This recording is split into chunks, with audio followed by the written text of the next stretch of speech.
ডাক দিয়ে বলে, হুজুর আপনার এই স্বপ্নের সঠিক একটা ব্যাখ্যা যদি আপনি জানতে চান হুজুর, আল্লামা ইবনে শিরিনের কাছে গেলে তিনি হয়তো সঠিক একটা সলিউশন দিতে পারবে, সঠিক একটা সমাধান, সঠিক একটা ব্যাখ্যা, আপনার এই স্বপ্নের সঠিক একটা ব্যাখ্যা তিনি দিতে পারবে।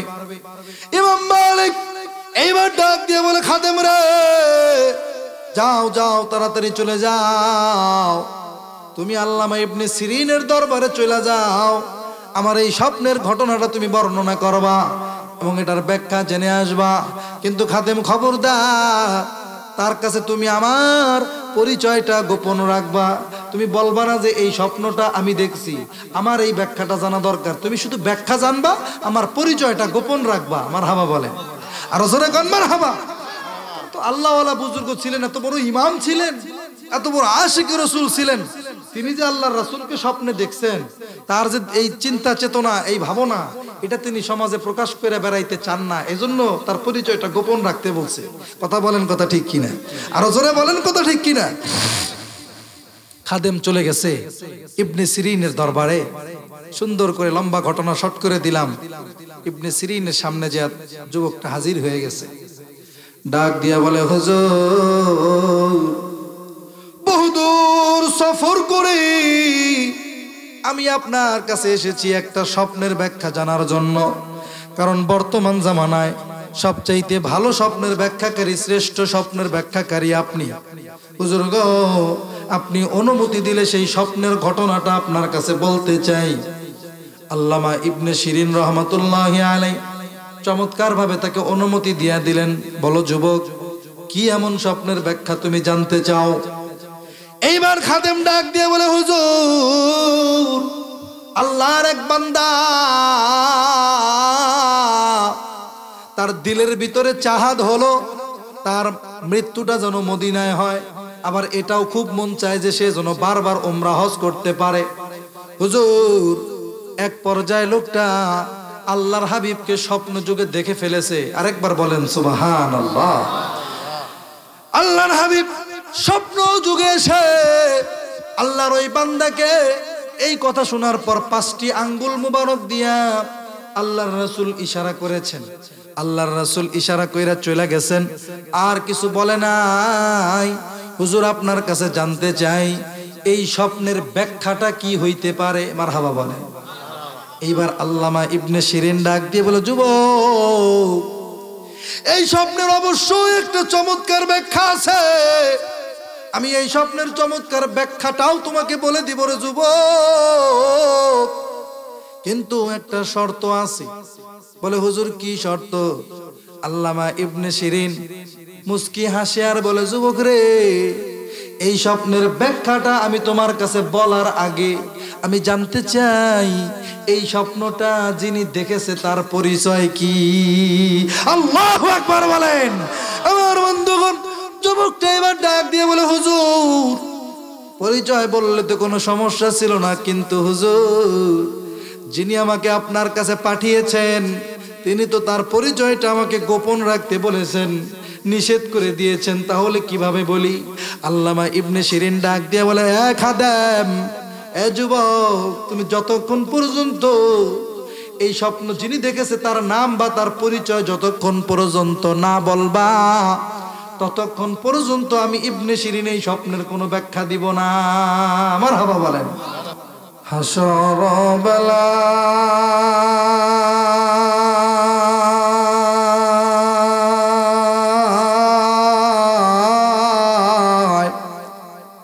দিন ফুরিয়ে যায় রে আমার, দিন ফুরিয়ে যায়,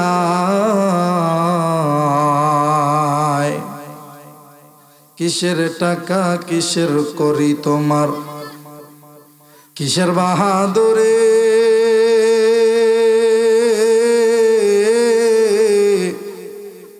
সঙ্গে তোমার কেউ যাবে না, পুরুষ কিংবা নারী।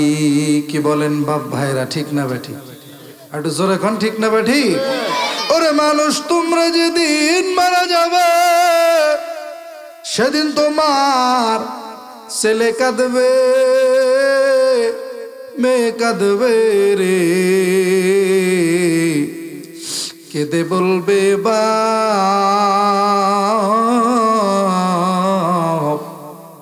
তবু মানুষ নির্দয় হয়ে দিবে রে তুলে মাটির চাপ। আহারে কার লাগিয়া কান্দ মানুষ, কার লাগিয়া হাসা,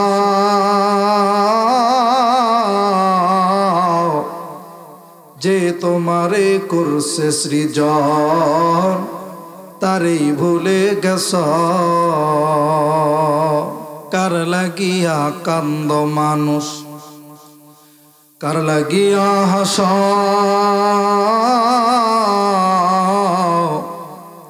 যে তোমারে করছে সৃজন তারেই ভুলে গেছ।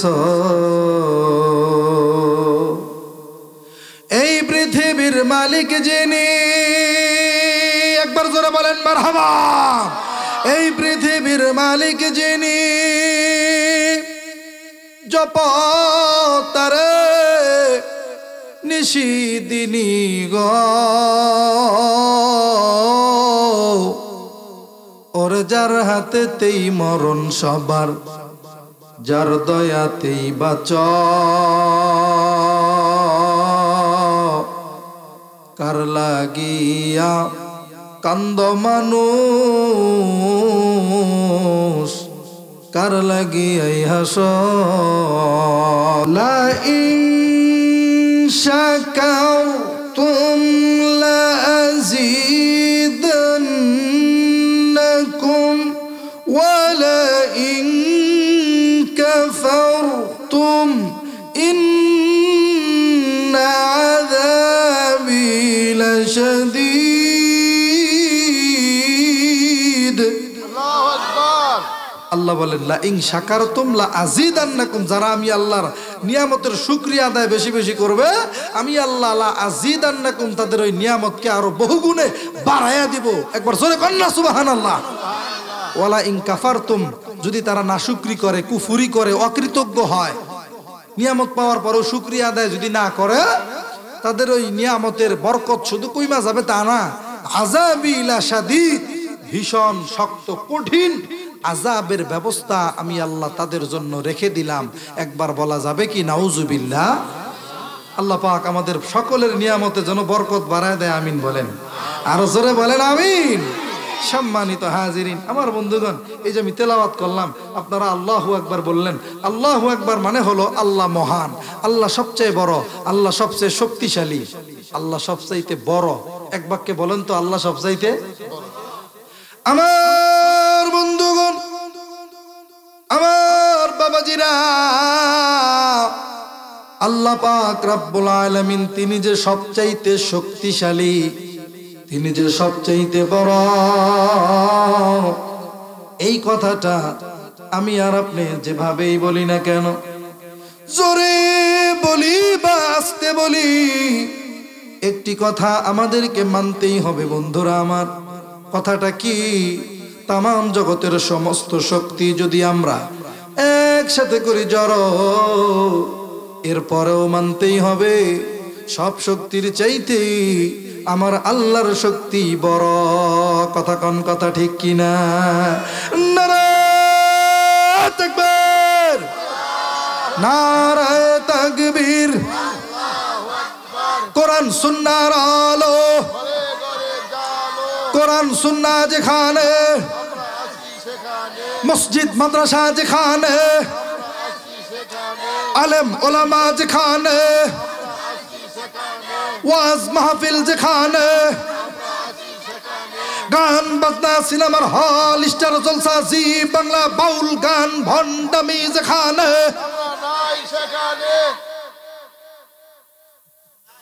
লাস্টে কি বললেন? হ্যাঁ তাই কি বলছেন আসলে? দুই একজন অবশ্য ঝোপের তালে কভার চাইছে। তাহলে গান বাজনা, স্টার জলসা, জি বাংলা, বাউল গান ইত্যাদি গুনাহের পরিবেশ যেখানে আমরা নাই, দুই একজনে আবার হয়তো মনে মনে ভাবতেও পারে যে হুজুর আজকে তো ওয়াজে আছি দেখে নাই, খালি সকালটা আবার দেন। হ্যাঁ, কিছু মুসলমান কিন্তু আছে এরকম ভাই, ফজর নামাজ কোন দিক দিয়ে গেছে তার কোনো খবরই নেই। 7:30 8টা পর্যন্ত, 8:30 পর্যন্ত ঘুমাইছে। ঘুম থেকে উঠা নাস্তা তো পরের আলাপ, দাঁতও বসে নাই, তার আগে রিমোটটা নিয়ে বয়া পড়ে বাংলাদেশের খবর নিব, অথচ তার নিজেরই খবর নাই। কথা কান আছে না নাই? আরো জোরে খান।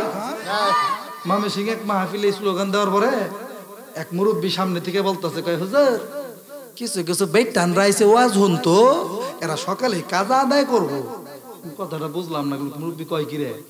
মানে আমাদের টাঙ্গাইলে বলে বেঠিরা বা মহিলারা, আর মমে সিংহে বলে বেটানরা। কথা কোন কথা ঠিক না? মহিলাদেরকে বলে বেটান আর মেয়েদেরকে বলে সেইরান।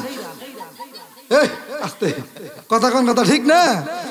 আর মুরব্বী কইতেছে বেটান রাইছে ওয়াজ হুন তো, লাভ কি, সকালে আবার কাজা আদায় করবো।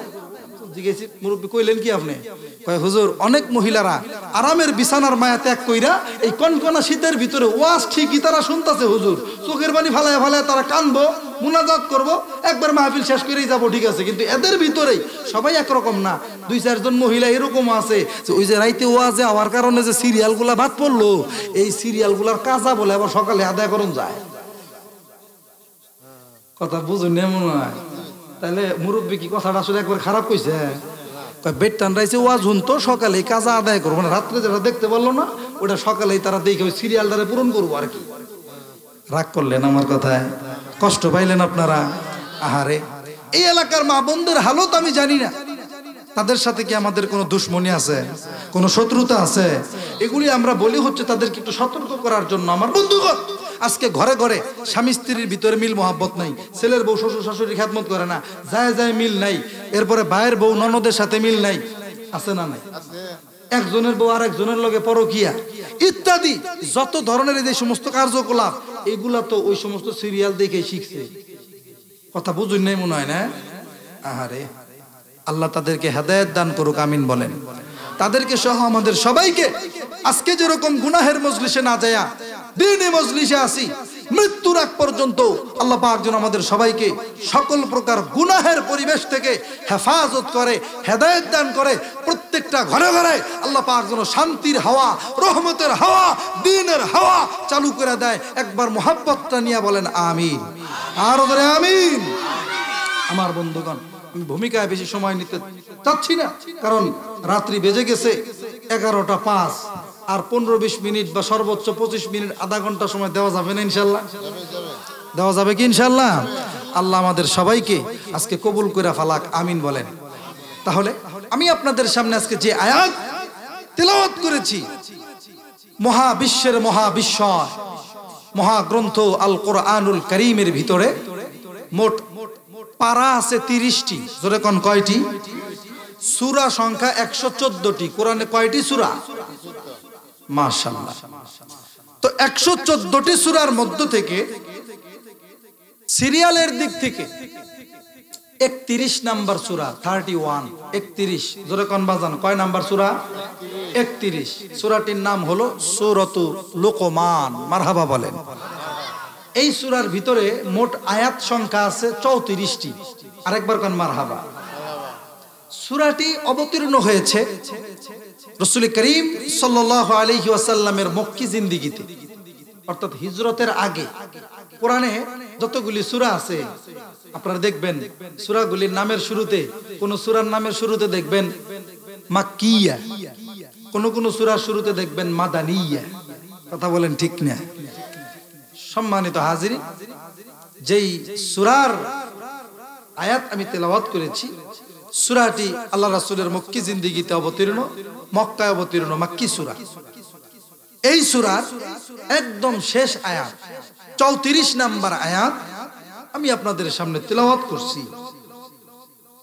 তো এই আয়াতের ভিতরে আল্লাহ পাক আমাদেরকে কি আদেশ করলেন, কি মেসেজটা আমাদেরকে দিলেন, সংক্ষিপ্ত আকারে এই মেসেজটুকুন আপনাদের সামনে আমি উপস্থাপন করে আল্লাহ যতটুকুন তৌফিক দেয় আমার ক্ষুদ্র জ্ঞান অনুযায়ী আমি বলেই আমার আলোচনার ইতি টানার চেষ্টা করব।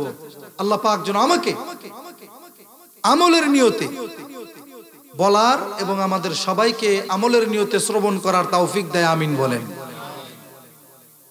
শুরু হয়ে যাচ্ছে, একটু গভীর মনোযোগ দিতে হবে। আল্লাহ পাক বলেন, বিসমিল্লাহির রহমানির রহিম।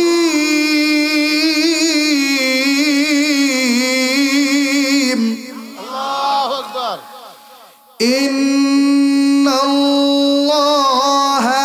ইনদাহু ইলমুস সাআহ ওয়া ইউনাজ্জিলুল গায়থ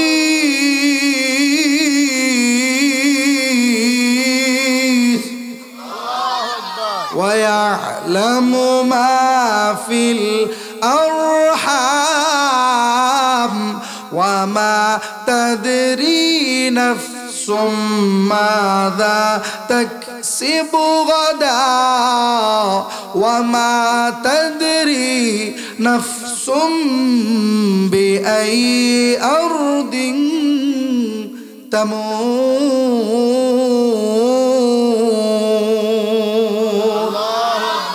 আমার বন্ধুগণ, আমার বাবাজিরা, পর্দার অন্তরালের মা বোনের একটু গভীর মনোযোগ দিতে হবে। সূরাটির নাম হলো সূরা লুকমান। যেই আয়াত থেকে আলোচনা শুরু করতে চাচ্ছি, আয়াত নাম্বার হলো 34, মানে সূরা লুকমানের একদম শেষ আয়াত, 34 নাম্বার আয়াত।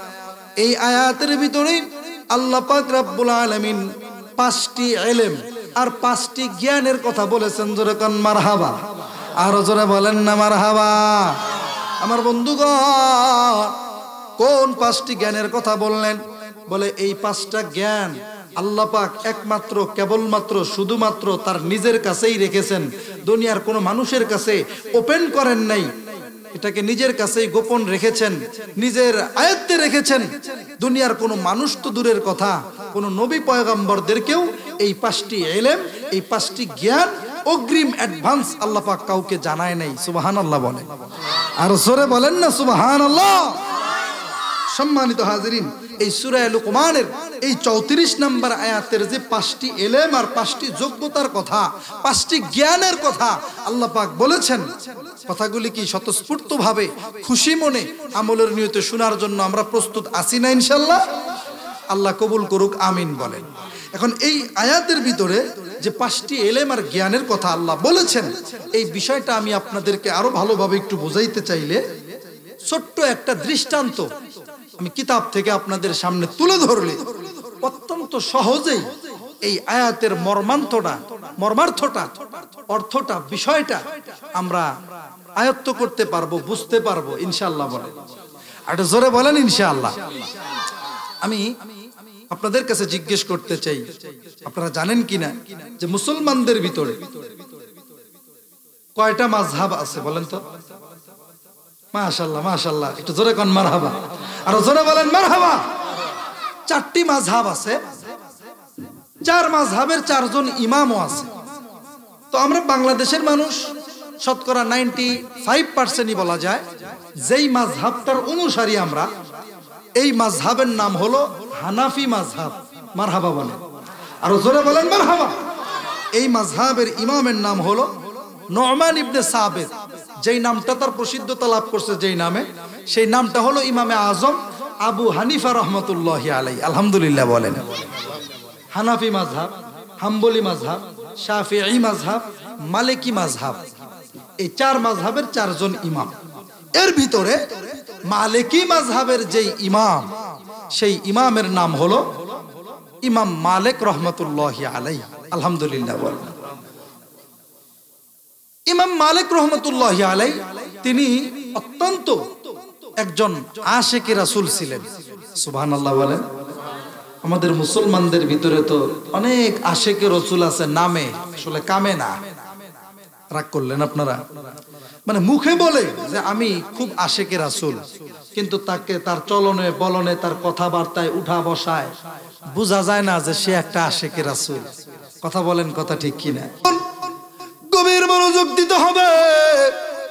ইমাম মালিক রহমতুল্লাহি আলাইহি তিনি একজন আশিকে রাসূল ছিলেন। আমার বন্ধুগণ, আমার বাবাজিরা,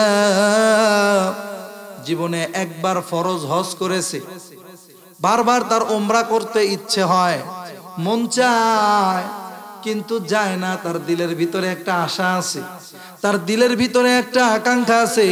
বলবেন আকাঙ্ক্ষাটা কি? ইমাম মালিক রহমাতুল্লাহি আলাইহি তার দিলের তামান্না, তার দিলের আকাঙ্ক্ষা হলো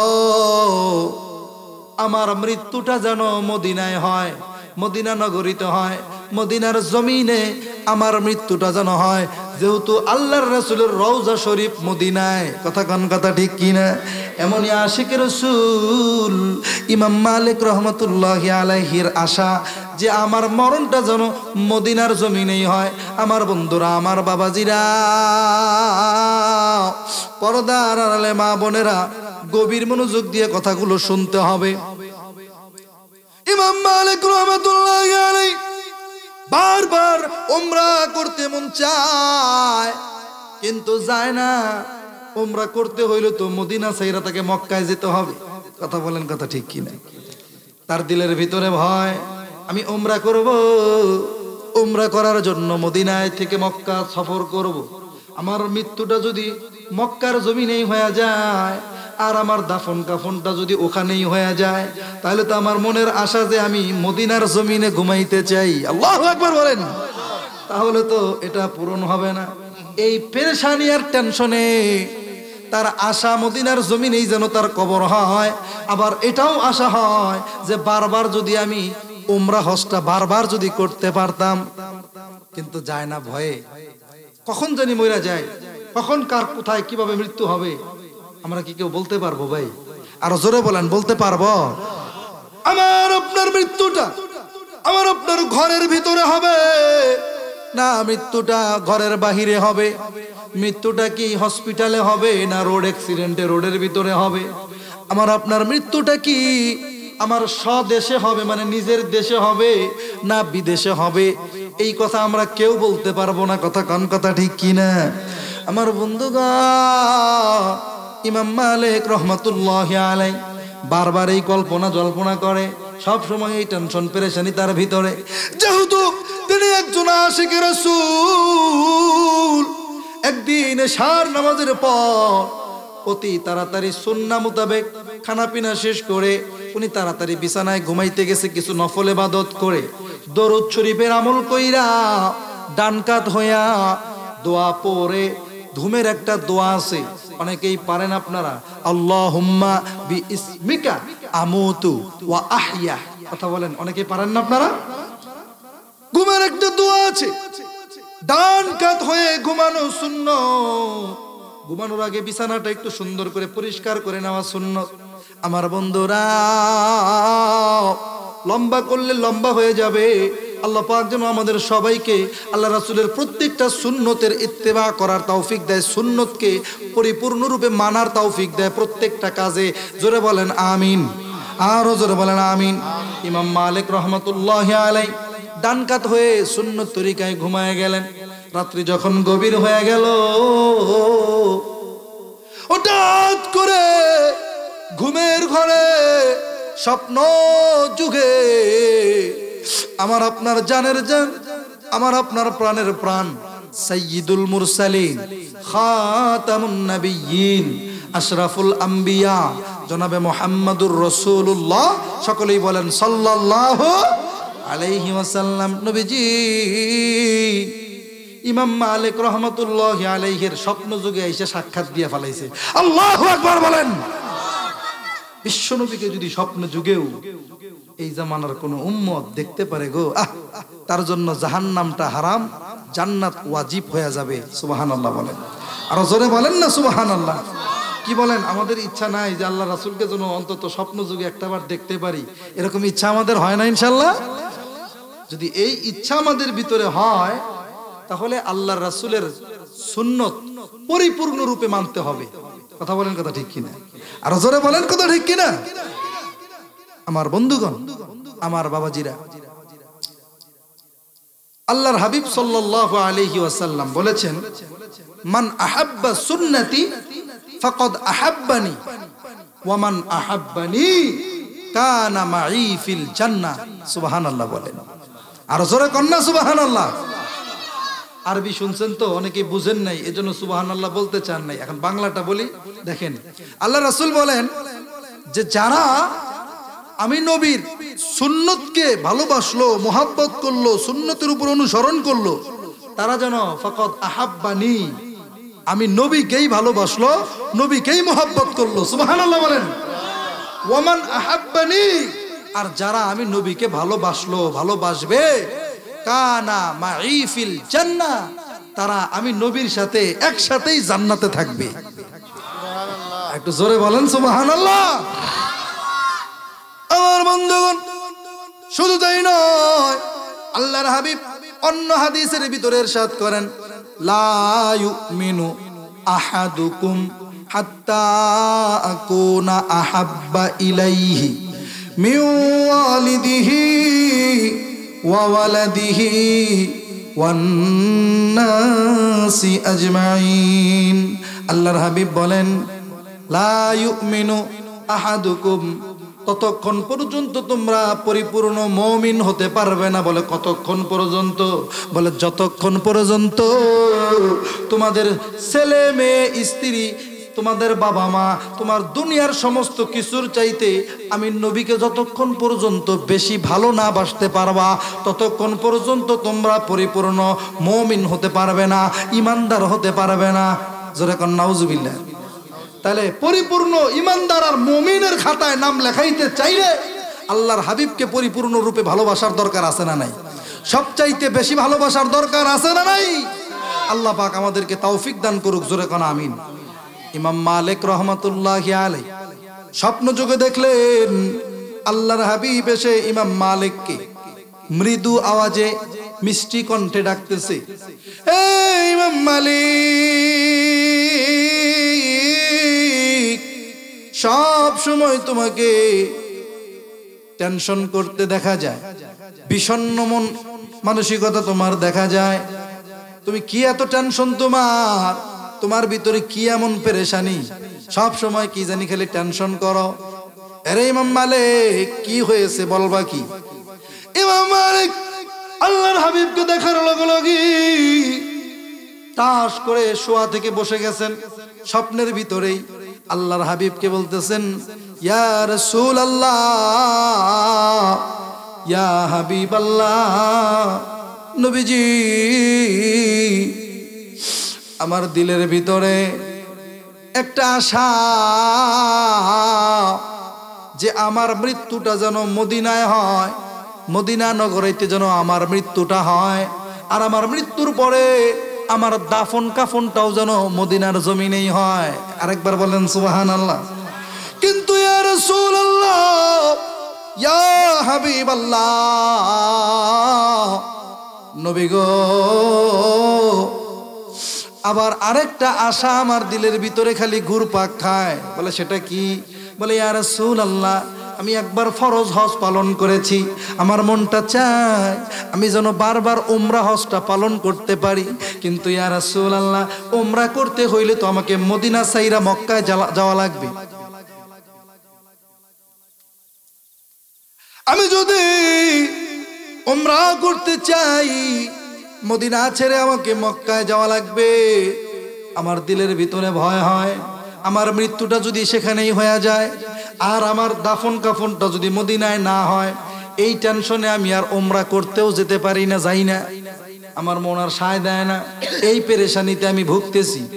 আল্লাহর হাবিব সাল্লাল্লাহু আলাইহি ওয়াসাল্লাম জবান দিয়ে আর কিছু বললেন না, মৃদু হেসে দিলেন, মুস্কি হেসে দিলেন। মারহাবা বলেন। মুস্কি হেসে দিয়া আল্লাহর হাবিবের ডান হাত মুবারকটা উঁচু কইরা 5টা আঙ্গুল দ্বারা ইমাম মালিককে ইশারা করলেন। সুবহানাল্লাহ বলেন। 5টা আঙ্গুল দ্বারা ইশারা করার পর আল্লাহর হাবিব চইলা গেলেন, আর কিছু বললেন না। ইমাম মালিকের ঘুমটা তাৎক্ষণিক ভেঙে গেল, তার টেনশনটা আরো বেড়ে গেল। আমি আল্লাহর হাবিবকে জিজ্ঞেস করলাম, তিনি জানতে চাইলো, আমি আমার মনের হালতটা বললাম যে আমার বারবার উমরা করতে মন চায়, আবার মৃত্যুটা যেন মদিনায় হয় এটাও মন চায়, এই জন্য আমি উমরাও করতে পারি না, টেনশন করি। আল্লাহর রাসূল আমাকে 5টা আঙ্গুল দ্বারা ইশারা দিয়া কি বুঝাইলো? তাইলে আমি কয়দিন বাঁচবো, আমি কবে মারা যাব এটা তো জানি না। যদি জানতাম তাইলে বারবার আমি উমরা হজ করতে পারতাম, মক্কায় যেতে পারতাম। আল্লাহর হাবিব আমাকে 5টা আঙ্গুল দিয়া কি বুঝাইলেন? আমি কি আর 5 মিনিট বাঁচবো, না 5 দিন বাঁচবো, না 5 মাস বাঁচবো, না 5 বছর আর দুনিয়ায় বেঁচে থাকবো? 5 আঙ্গুল দিয়ে তো অনেক কিছু অর্থ হতে পারে। কথা বলেন, কথা ঠিক কিনা? ইমাম মালিক চিন্তায় পড়ে গেল, আরো চিন্তা তার বেড়ে গেল। আল্লাহর হাবিব আমাকে 5টা আঙ্গুল মুবারক দিয়া ইশারা দিলেন, কি বুঝাইলেন এটা আমাকে জানতে হবে। আমার বন্ধুগণ, এই কথা বলে না, সম্মানিত হাজিরিন, গভীর মনোযোগ দিতে হবে। আস্তাগফিরুল্লাহ, আস্তাগফিরুল্লাহ, এগুলো হলো সুন্নাহ পদ্ধতি, এগুলো পড়তে হয়। এগুলো না পড়ে আসসালামু আলাইকুম ওয়া রাহমাতুল্লাহ, ইমাম সাহেব আসসালামু আলাইকুম ওয়া রাহমাতুল্লাহ, পুরাটা শেষ করতে পারে না। মুরব্বি, এই কেন চিল্লাচিল্লি করলো না? এই তোর বাপের নাম কি, তোর দাদার নাম কি, বেরা যা। মানে সালামটা ফিরাইতে দেরি আর ধমকানতে দেরি নাই। কিছু আছে না নাই? জোরে কম। কি রাগ করতেছেন আমার কথায়? মানে সালামটা ইমাম সাহেব পুরোপুরি শেষ করতেই পারে নাই, তার আগেই তার ধমক শুরু। এই যে ধমকায়া এই বাচ্চারে মসজিদ থেকে বাইর করছে, ও এমন আতঙ্ক হইছে 40 বছর আর মসজিদে যায় না। কথা বুঝেন নাই মনে হয় না? 40 বছর আর মসজিদেই যায় না। আপনারা যারা সৌদি আরব গেছেন, আরব কান্ট্রিতে যারা ঘুরেছেন, যারা মক্কা মদিনা সফর করেছেন, দেখেছেন আপনারা কত বাচ্চারা কত দুষ্টামি করে, দৌড়াদৌড়ি করে, সেখানে কত কি বলতাছি, কি সমাচার আল্লাহই জানে। এদেরকে একটু আলাদা করে দেন, একটু আলাদা করে দেন। হ্যাঁ হ্যাঁ, এরকম করলে আলোচনা করা যাবে না, পরিবেশটা সুন্দর করা লাগবে। বাচ্চারা যাই হোক, ওরা কিছু বললেন না, ধমক টমক দিয়েন না, অসুবিধা নেই। হ্যাঁ, ওর নিয়ে সমস্যা নেই। ওরা কেউ খোঁচা কাছে দিও না কিন্তু, কই দিলাম। হ্যাঁ, ও ভালো, তুমি চুপ করবে। হ্যাঁ হ্যাঁ, ও কিছু করে নাই, তোমরা কেউ খোঁচাখুচি করবে না। আর কেউ যে কথা বলবা তারে কিন্তু শাস্তি দেওয়া হবে, কই দিলাম। কথাটা শুনেন। আরব কান্ট্রিতে যারা সফর করেছেন, যারা হজে গেছেন, তারাও দেখছেন বিভিন্ন মসজিদে ছোট ছোট বাচ্চারা কিন্তু দৌড়াদৌড়ি পারাপারি কি করে না। আইন শৃঙ্খলা বাহিনী এতটা নিরাপত্তা দিয়া সেখানে বেষ্টনী করা থাকে, এরপরও দেখবেন ছোট বাচ্চাদেরকে কেউ কিছুই বলে না। কথা কান ঠিক কিনা? আল্লাহ রাসূল বলেছেন ছোট বাচ্চাদের খেলাধুলা করার উত্তম জায়গা হলো মসজিদ। সুবহানাল্লাহ বলেন। আল্লাহ রাসূল নামাজের সেজদায় গেছে, হাসান হুসাইন যে আল্লাহ রাসূলের ঘাড়ের উপরে উঠে, না না তো মারহাবা কোন, সেজদা দিছে। হাসান হুসাইন যে ঘাড়ের উপরে, পিঠের উপরে যা বসে রয়েছে, যতক্ষণ ওরা ইচ্ছা করে না সরছে, ততক্ষণ আল্লাহ রাসূল হাত দিয়া বা ধাক্কা দিয়া জোর খাটাইয়া সেজদা থেকে মাথা উঠায় নাই। আল্লাহু আকবার বলেন। এদেরকে ধমকাধমকি করা যাবে না। ডিস্টার্ব বেশি হইতেছে আজকের মাহফিলে, আমার চরম পর্যায়ের খারাপ লাগতেছে, এরপরেও কিন্তু আমি ওইরকম দুর্ব্যবহার করতেছি না। কথা ঠিক না, করা যাবে না। দুর্ব্যবহার না কইরা আমরা আল্লাহর কাছে দোয়া করি, আল্লাহ যেন পরিবেশটা সুন্দর করে দেয়। আমিন বলেন। এই তোমরা লড়াচড়া করবা, এই লড়াচড়া করবা, আর কেউ লড়াচড়া উঠা বসে কথাবার্তা বলবা না। এত সুন্দর ভাবে বুঝায় বলে দিলাম, ধমক টমকও দিলাম না, মিষ্টি ভাবে বললাম, ওদের পক্ষেই কইছি। কথা ঠিক না? আল্লাহ সবাইকে সুন্দরভাবে বসার তৌফিক দিক। আমিন বলেন। আরো জোরে কোন আমিন। গভীর মনোযোগ দেন। ইমাম মালিক রাহমাতুল্লাহি আলাইহি আরো বেশি পেরেশানিতে পড়ে গেছেন যে আল্লাহ রাসূল 5 আঙ্গুল দিয়া কি বুঝাইলো আমাকে। মনে আছে না? ভুলে গেলেন আবার। এখন তিনি তার খাদেমের সাথে পরামর্শ করতেছে যে আমি এখন কি করব বলো তো। আল্লাহ রাসূলের সাথে আমার স্বপ্ন যুগে সাক্ষাৎ হলো, এই কথাগুলো বললাম, তিনি আমাকে 5টি আঙ্গুল দিয়ে ইশারা দিলেন, কি বুঝাইতে পারে একটু বলবা, একটু কেমনে কি করা যায় বলো তো, একটু পরামর্শ দাও। খাদেমের সাথে পরামর্শ করে।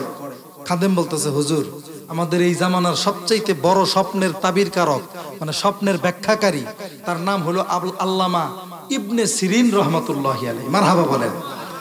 খাদেম ডাক দিয়ে বলে, হুজুর আপনার এই স্বপ্নের সঠিক একটা ব্যাখ্যা যদি আপনি জানতে চান, হুজুর আল্লামা ইবনে সিরিনের কাছে গেলে তিনি হয়তো সঠিক একটা সলিউশন দিতে পারবে, সঠিক একটা সমাধান, সঠিক একটা ব্যাখ্যা, আপনার এই স্বপ্নের সঠিক একটা ব্যাখ্যা তিনি দিতে পারবে। ইমাম মালিক এইবার ডাক দিয়ে বলে, খাদেম রে যাও যাও, তাড়াতাড়ি চলে যাও, তুমি আল্লামা ইবনে সিরিনের দরবারে চলে যাও, আমার এই স্বপ্নের ঘটনাটা তুমি বর্ণনা করবা এবং এটার ব্যাখ্যা জেনে আসবা। কিন্তু খাদেম খবরদার, তার কাছে তুমি আমার পরিচয়টা গোপন রাখবা। তুমি বলবা না যে এই স্বপ্নটা আমি দেখছি, আমার এই ব্যাখ্যাটা জানা দরকার। তুমি শুধু ব্যাখ্যা জানবা, আমার পরিচয়টা গোপন রাখবা। আমার হাবা বলে আর জোরে কনবার হাবা। তো আল্লাহওয়ালা বুজুর্গ ছিলেন, এত বড় ইমাম ছিলেন, এত বড় আশিক রাসূল ছিলেন। তিনি যে আল্লাহর রাসূলকে স্বপ্নে দেখছেন, তার যে এই চিন্তা চেতনা, এই ভাবনা, এটা তিনি সমাজে প্রকাশ করে বেড়াইতে চান না। এজন্য তার পরিচয়টা গোপন রাখতে বলছে। কথা বলেন, কথা ঠিক কিনা? আরো জোরে বলেন, কথা ঠিক কিনা? খাদেম চলে গেছে ইবনে সিরিনের দরবারে। সুন্দর করে লম্বা ঘটনা শর্ট করে দিলাম। ইবনে সিরিনের সামনে যে যুবকটা হাজির হয়ে গেছে, ডাক দিয়া বলে, হুজুর, বহুদূর সফর করে আমি আপনার কাছে এসেছি একটা স্বপ্নের ব্যাখ্যা জানার জন্য। কারণ বর্তমান জামানায় সবচাইতে ভালো স্বপ্নের ব্যাখ্যাকারী, শ্রেষ্ঠ স্বপ্নের ব্যাখ্যাকারী আপনি। হুজুর গো, আপনি অনুমতি দিলে সেই স্বপ্নের ঘটনাটা আপনার কাছে বলতে চাই। আল্লামা ইবনে শিরিন রহমাতুল্লাহি আলাইহি চমৎকার ভাবে তাকে অনুমতি দিয়া দিলেন। বলো যুবক, কি এমন স্বপ্নের ব্যাখ্যা তুমি জানতে চাও? এইবার খাদেম ডাক দিয়ে বলে, হুজুর, আল্লাহর এক বান্দা, তার দিলের ভিতরে চাহাত হলো তার মৃত্যুটা যেন মদিনায় হয়। আবার এটাও খুব মন চায় যে সে যেন বারবার উমরা হজ করতে পারে। হুজুর, এক পর্যায়ে লোকটা আল্লাহর হাবিবকে স্বপ্ন যুগে দেখে ফেলেছে। আরেকবার বলেন সুবহানাল্লাহ। আল্লাহর হাবিব স্বপ্ন যুগে এসে আল্লাহর ওই বান্দাকে এই কথা শোনার পর 5টি আঙ্গুল মুবারক দিয়া আল্লাহর রাসূল ইশারা করেছেন। আল্লাহর রাসূল ইশারা কইরা চলে গেছেন, আর কিছু বলে নাই। হুজুর, আপনার কাছে জানতে চাই এই স্বপ্নের ব্যাখ্যাটা কি হইতে পারে? মারহাবা বলেন। এইবার আল্লামা ইবনে শিরিন ডাক দিয়ে বলে, যুবক, এই স্বপ্নের অবশ্যই একটা চমৎকার ব্যাখ্যা আছে। আমি এই স্বপ্নের চমৎকার ব্যাখ্যাটাও তোমাকে বলে দিব রে যুবক, কিন্তু একটা শর্ত আছে। বলে, হুজুর কি শর্ত? আল্লামা ইবনে শিরিন মুস্কি হাসে আর বলে, যুবক রে, এই স্বপ্নের ব্যাখ্যাটা আমি তোমার কাছে বলার আগে আমি জানতে চাই এই স্বপ্নটা যিনি দেখেছে তার পরিচয় কি? আল্লাহু আকবার বলেন। আমার বন্ধুগণ, যুবকটা এবার ডাক দিয়ে বলে, হুজুর, পরিচয় বললে তো কোনো সমস্যা ছিল না, কিন্তু হুজুর, যিনি আমাকে আপনার কাছে পাঠিয়েছেন তিনি তো তার পরিচয়টা আমাকে গোপন রাখতে বলেছেন, নিষেধ করে দিয়েছেন। তাহলে কিভাবে বলি? আল্লামা ইবনে শিরিন ডাক দিয়ে বলে, খাদেম, এ যুবক, তুমি যতক্ষণ পর্যন্ত এই স্বপ্ন যিনি দেখেছে তার নাম বা তার পরিচয় যতক্ষণ পর্যন্ত না বলবা, ততক্ষণ পর্যন্ত আমি ইবনে শিরিন এই স্বপ্নের কোনো ব্যাখ্যা দিব না। আমার হাবা বলেন। যুবকটা বলল, ঠিক আছে হুজুর, তাহলে আমি আবারও আমার হুজুরের কাছে যেতে হবে তার অনুমতি নেওয়ার জন্য। যুবক আবার রিটার্ন গেল, ফেরত গেল। হুজুরকে যায় বললেন, হুজুর, আল্লামা ইবনে শিরিন তিনি তো পরিচয় না বললে ব্যাখ্যা দিচ্ছে না, কি করা যায়? এখন ইমাম মালিক রহমতুল্লাহি আলাইহি বললেন, ঠিক আছে যুবক, যদি পরিচয় না দিলে সে না বলে, পরিচয় এখন বাধ্য হয়ে দেওয়াই লাগবে। কথা বলেন, কথা ঠিক কিনা? তবুও আমাকে এই স্বপ্নের ব্যাখ্যাটা আমাকে জানাই লাগবে, জানতেই হবে। যাও, তুমি আমার পরিচয় বলে দিবা, এরপরে কি ব্যাখ্যাটা তিনি বলে দেয় সেটা এসে তুমি আমাকে বলবা। আমার বন্ধুগণ, আমার বাবারা, যুবকটা হাঁটি হাঁটি পা পা করে আবারও চলে গেল আল্লামা ইবনে শিরিনের দরবারে। যুবকটা সালাম দিয়া বলে, হুজুর, আপনি পরিচয় বলার অনুমতি আনতে বলেছিলেন, অনুমতি নিয়ে আমি হাজির হয়ে গেছি। হুজুর, এই স্বপ্নটা যিনি দেখেছেন তার নাম হলো ইমাম মালিক। আল্লাহু আকবার। আল্লামা ইবনে শিরিন মুস্কি হেসে দিয়ে ডাক দিয়ে বলে, খাদেম, এরে যুবক, আমি আগেই কল্পনা করেছিলাম, ধারণা করেছিলাম এই স্বপ্নটা সাধারণ কোনো স্বপ্ন নয়, এই স্বপ্নটা সাধারণ কোনো মানুষ দেখতে পারে না। আমি আগেই ধারণা করেছিলাম এই স্বপ্নটা অবশ্যই কোনো যুগশ্রেষ্ঠ বড় কোনো আলেম কিংবা আল্লাহওয়ালা বুজুর্গ দেখেছিল। এরে যুবক, আমার ধারণা মিলে গেল, এই স্বপ্ন ইমাম মালিক দেখছে, মানে স্বপ্ন ঠিক আছে। একবার জোরে বলেন আল্লাহু আকবার। আল্লামা ইবনে শিরিন এইবার ডাক দিয়ে বলে, যুবক রে, তোমার হুজুরকে যা বলবা, তিনি তো তার মৃত্যু কবে হবে এই বিষয় নিয়ে টেনশনে পেরেশানিতে ছিল, পেরেশানিতে আছে। আল্লাহর রাসূল যে তাকে 5টা আঙ্গুল মোবারক দিয়ে ইশারা দিছে, এর মানে হইল কোরআনুল কারীমের সূরা লুকমানের 34 নম্বর আয়াত। একবার কি জোরে আল্লাহু আকবার হবে? আলোচনার মিল কি কিছু খুঁজে পাওয়া যাচ্ছে তো ইনশাআল্লাহ? এখন যুবকটা চলে গেছে। আমি আপনাদের কাছে জানতে চাই, যিনি মুসলমানদের 4 মাযহাবের অন্যতম এক মাযহাবের ইমাম, মালিকি মাযহাবের যিনি ইমাম, এত বড় যোগ্য একজন আলেম, যুগশ্রেষ্ঠ একজন আলেম, সে কি সূরা লুকমানের 34 নম্বর আয়াতের অর্থ কি সে জানে না? আর জোরে বলেন, জানে না? অবশ্যই জানে। যুবকটা খাদেমটা চলে গেছে, যা বলে, হুজুর, আল্লামা ইবনে শিরিন রহমাতুল্লাহ, আল্লামা ইবনে শিরিন আপনার স্বপ্নের ব্যাখ্যা দিছে। বলে কি ব্যাখ্যা দিল? বলে কোরআনুল কারীমের 31 নম্বর সূরা, সূরাতুল লুকমান, সেই সূরার ভিতরে 34টা আয়াত আছে। ওই সূরার সর্বশেষ আয়াত 34 নম্বর আয়াতের দিকেই নাকি আল্লাহর রাসূল ইঙ্গিত করেছেন, এজন্য 5টা আঙ্গুল দিয়ে আপনাকে ইশারা দিয়েছেন। আমার বন্ধুগণ, ইমাম মালিক রহমতুল্লাহি আলাইহির বুঝার আর বাকি রইল না। আমার বন্ধুগণ, গভীর মনোযোগ দিবেন। তাহলে এই যে এই আয়াতের দিকে ইঙ্গিত করে দিলেন, আল্লাহর রাসূলও তাকে 5 আঙ্গুলের ইশারা দিয়েছেন। এর মানে হইল এই আয়াতের ভিতরে আল্লাহ পাক যে 5টি ইলম আর 5টি জ্ঞানের কথা নিজের কাছেই রেখেছেন, গোপন রেখেছেন, কারো কাছে ওপেন করেন নাই, কাউকে অগ্রিম অ্যাডভান্স জানান নাই। এই 5টা ইলম আর 5টা জ্ঞানের ব্যাপারেই আল্লাহর রাসূল সেদিন 5 আঙ্গুলের ইশারা দিয়া বুঝায় দিছে। জোরে কোন সুবহানাল্লাহ, আর জোরে বলেন সুবহানাল্লাহ। আমার বন্ধুগণ, 5টা ইলম, 5টা জ্ঞান কি কি? আল্লাহ পাক 1 নম্বরে বলেন, ইন্নাল্লাহা ইনদাহু ইলমুস সাআ। জোরে কোন আল্লাহু আকবার। 1 নম্বর হলো কিয়ামত কবে সংগঠিত হবে, কবে, কিবারে, কত তারিখে, কখন কিয়ামত সংগঠিত হবে। এই ইলম আর এই জ্ঞান একমাত্র, শুধুমাত্র, কেবলমাত্র একজনই জানেন। জোরে বলেন, তিনি কে? আর জোরে বলেন, তিনি কে? একমাত্র আল্লাহ পাক জানেন। যদিও হাদিসের ভিতরে আল্লাহর হাবিব কিয়ামতের আলামত বর্ণনা করেছেন। মারহাবা বলেন।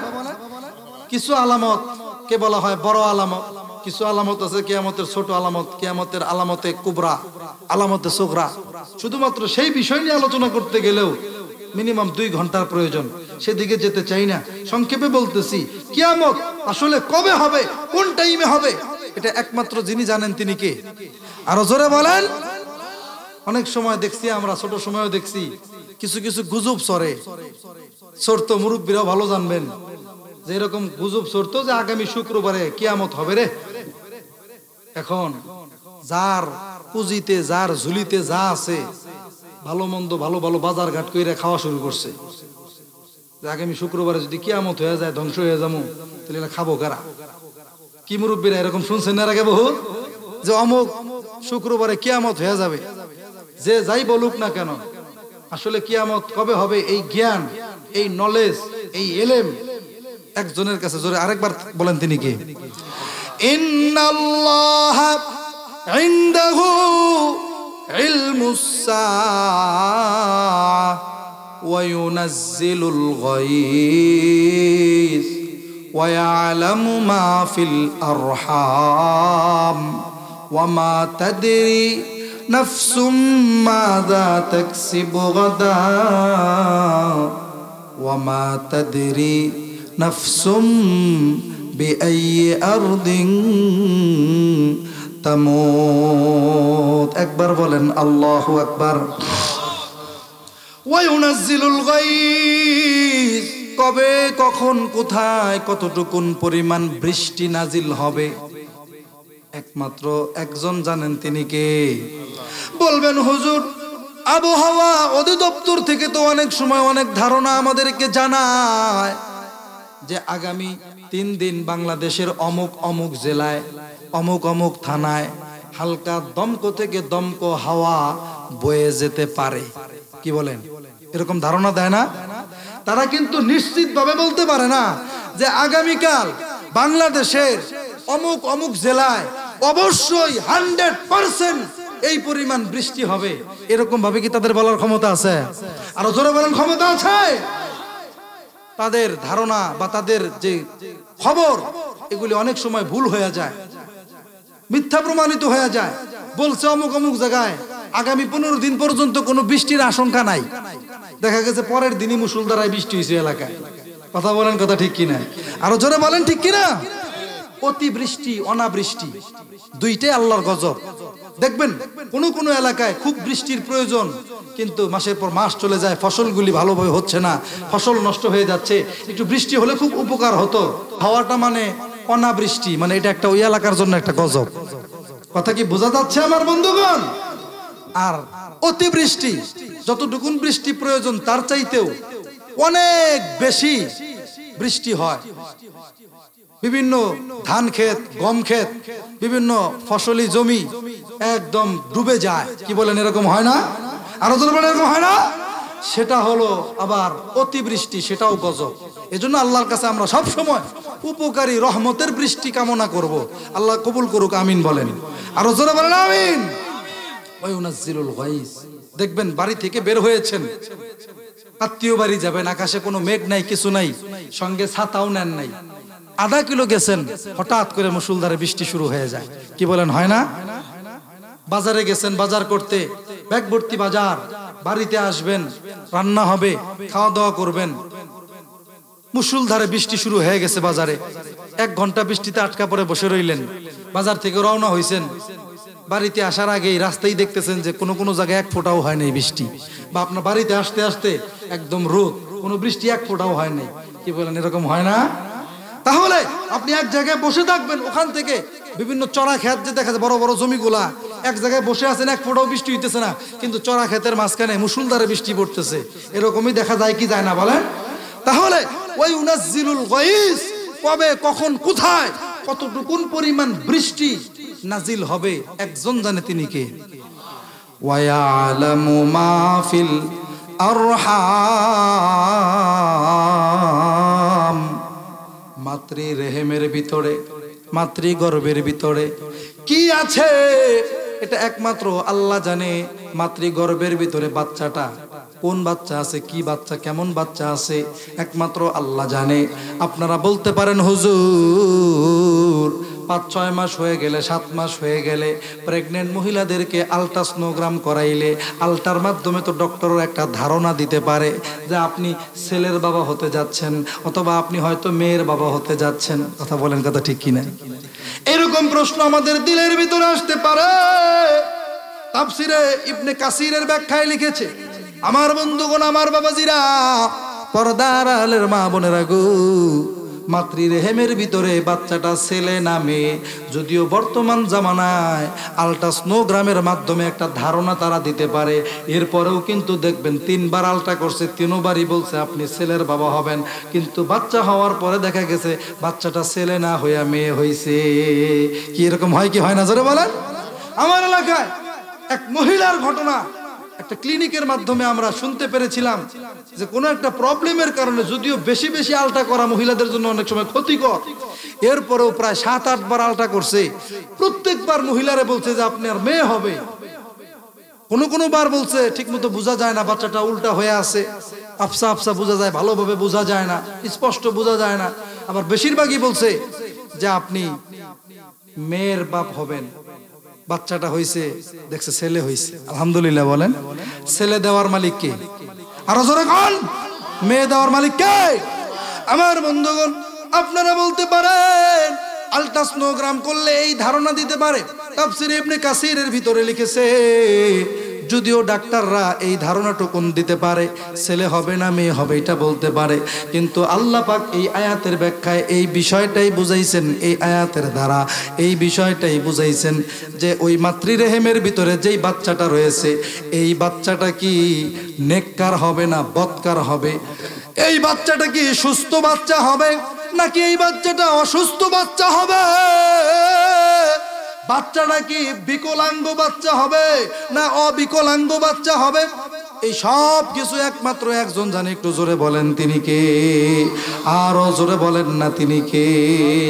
4 নাম্বার হলো ওমা তাদেরি নাফসুম মাযা তাকসিবু গাদা, তোমরা আগামীকাল কি করবে, কি উপার্জন করবে, কি খাবে না খাবে, এই সব কিছুর খবর একমাত্র একজন জানে। জোরে কন তিনি কে?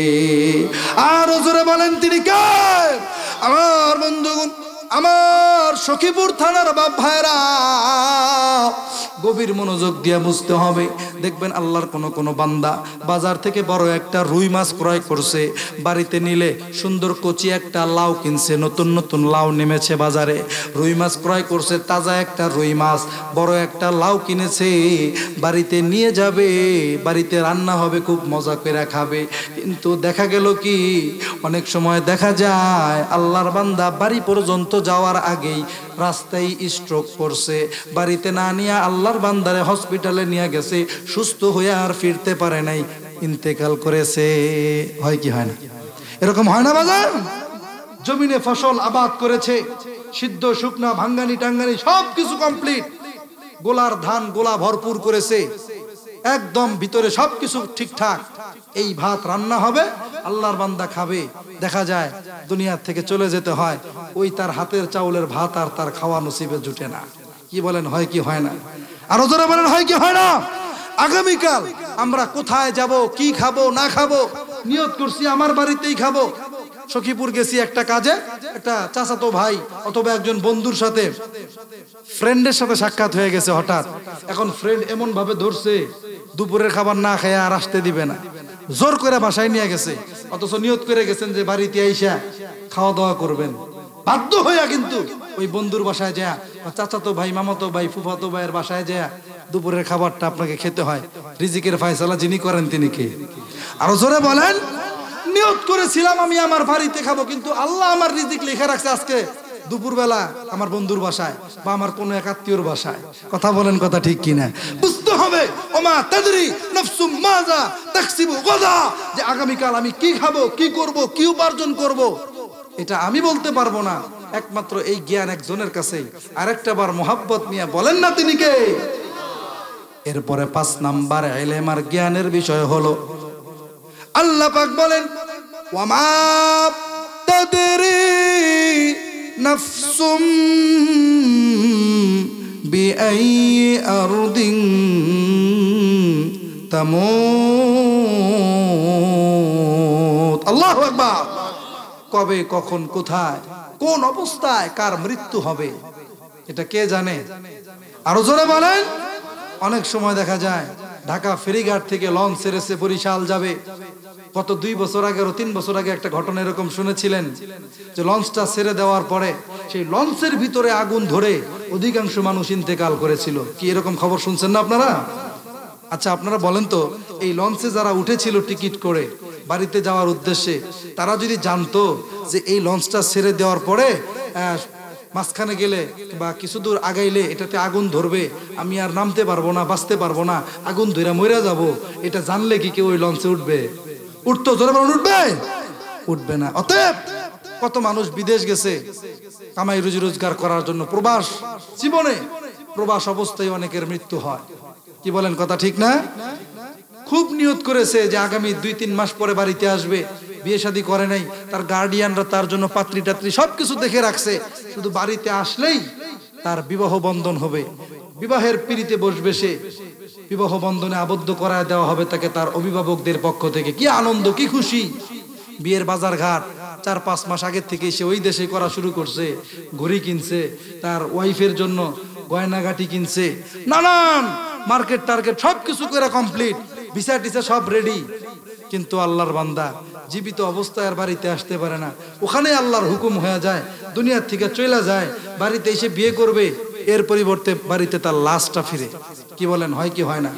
আরো জোরে বলেন, হয় কি হয় না? আমার বন্ধুগণ, কবে কখন কোথায় কার কিভাবে মৃত্যু হবে এটা একমাত্র আল্লাহ জানেন। আমার বন্ধুরা, আমার মৃত্যুটা কি আমার নিজের ঘরে হবে না বাহিরে হবে, রাস্তাঘাটে অ্যাক্সিডেন্ট করে হবে না হসপিটালে হবে, স্বদেশে হবে না বিদেশে হবে, এই খবরটা একমাত্র একজন জানেন, আল্লাহ পাক। আমার বন্ধুগণ, ইমাম মালিক রহমাতুল্লাহি আলাইহি বুঝে ফেললেন, আল্লাহর হাবিব 5টা আঙ্গুল দ্বারা আমাকে ইশারা দিয়েছেন, মানে হইল এই যে এই আয়াতের দিকে যে ইশারা করেছেন, এই আয়াতের যে 5টা জ্ঞান, 5টা এলেমের কথা আপনারা জানলেন। 1 নাম্বার কিয়ামত কবে হবে সেই জ্ঞান, 2 নাম্বার কবে কখন কোথায় কতটুকুন পরিমাণ বৃষ্টি হবে এই জ্ঞান, 3 নাম্বার মাতৃ রেহেমের ভিতরে মাতৃগর্ভের ভিতরে কেমন বাচ্চা রয়েছে একমাত্র আল্লাহ জানে। 4 নাম্বার আগামীকাল আমি কি উপার্জন করব, কোথায় কি খাবো না খাবো, এই সব কিছু একমাত্র একজন জানে। একবার জোরে বলেন না, তিনি কে? আর 5 নাম্বার হলো কবে আমার আপনার কোথায় কিভাবে কোন অবস্থায় মৃত্যু হবে, এটাও একমাত্র আল্লাহ জানে। এই 5টি বিষয়ের জ্ঞান, এই 5টি ইলম আল্লাহ নিজের কাছেই রেখেছেন। কোন নবী পয়গম্বরদেরকেও অগ্রিম অ্যাডভান্স গায়বী জানান নাই। বুখারী হাদিসের ভিতরে আসছে এই 5টা বিষয় হলো গায়েবের চাবিকাঠি, গায়েবের চাবিকাঠি। গায়েব একমাত্র একজন জানে, জোরে বলেন তিনি কে? আরো জোরে কোন? গায়েবের মালিক একমাত্র আল্লাহ পাক। এই যে এই 5টা বিষয় আল্লাহ পাক যদি নিজের কাছে গোপন না রাখা ওপেন করে দিতেন, তাহলে কিন্তু অনেক মুসিবত ছিল আমাদের জন্য। কথা বলেন, কথা ঠিক কিনা? অনেক সময় ওই যে বললাম, অনেক সময় অনেক গুজব শুনেই মানুষ খুব পেরেশান হয়ে যায় যে অমুক দিন যদি কিয়ামত হয়ে যায়, এই করে সেই করে, একটা বিভ্রান্ত শুরু হয়ে যায় মানুষের ভিতরে। মানুষ যদি আগে থেকেই সব জেনে ফেলতো যে কবে কখন কোথায় কতটুকু বৃষ্টি হবে, তাহলে তো আর সে দেখা গেছে তার মন মতো জিন্দেগি করবে। কথা বলেন, কথা ঠিক না? যদি আগে থেকেই বুঝে ফেলতো যে আমার স্ত্রীর গর্ভে যে বাচ্চাটা আছে, এই বাচ্চাটা বিকলাঙ্গ হবে, প্রতিবন্ধী হবে, বাচ্চাটা বৎকার হবে, এই বাচ্চাটা খুব খারাপ একটা বাচ্চা হবে, মানুষ হবে, তাহলে দেখা যাইতো অনেক মানুষ ওই বাচ্চা ভূমিষ্ঠ হওয়ার আগেই স্ত্রীর গর্ভে বাচ্চা থাকা অবস্থায় ওই বাচ্চাকে মেরে ফেলার অথবা বাচ্চাটাকে ফেলে দেওয়ার চেষ্টা করতো। কথা বলেন, কথা ঠিক কিনা? যে আমার স্ত্রীর গর্ভ থেকে বাচ্চা হবে, এই বাচ্চাটা যদি প্রতিবন্ধী হয় তাহলে আমি একটা প্রতিবন্ধীর বাবা হব। আমার বাচ্চাটা এইরকম, আমি এত সুন্দর মানুষ, আমার স্ত্রী আমার ওয়াইফ এত স্মার্ট এত সুন্দর আমার। আচ্ছা, আপনারা জানেন দেখছেন এরকম যে অনেক সুন্দর, বাবাও সুন্দর মাও সুন্দর, কিন্তু বাচ্চা হয়েছে একদম কালো। কি হয় না বাজান? এটা আল্লাহর ইচ্ছা। আল্লাহ কাকে সুন্দর বাচ্চা দিবে, কাকে আল্লাহ কালো বাচ্চা দিবে, এটা আল্লাহ পাকের ইচ্ছা। কথা বলেন, কথা ঠিক কিনা? তাই বলে মন খারাপ করা যাবে না। আল্লাহ যেমন দিয়েছেন, আল্লাহ আমার জন্য যেটা মঙ্গল মনে করেছেন, ভালো মনে করেছেন, কল্যাণ মনে করেছেন, আল্লাহ সেটাই করেছেন আমার সাথে। কথা বলেন, কথা ঠিক কিনা? আরো জোরে বলেন, কথা ঠিক কিনা? সন্তান কালো হলো না ফর্সা হলো, সন্তান খুব সুস্থ না কিছুটা অসুস্থ, এটা দেখার বিষয় না। দেখার বিষয় হলো আল্লাহ পাক আমাকে যে সন্তানটা দিল, এই সন্তানটা কি নেক সন্তান না বৎকার সন্তান, কুসন্তান, এটা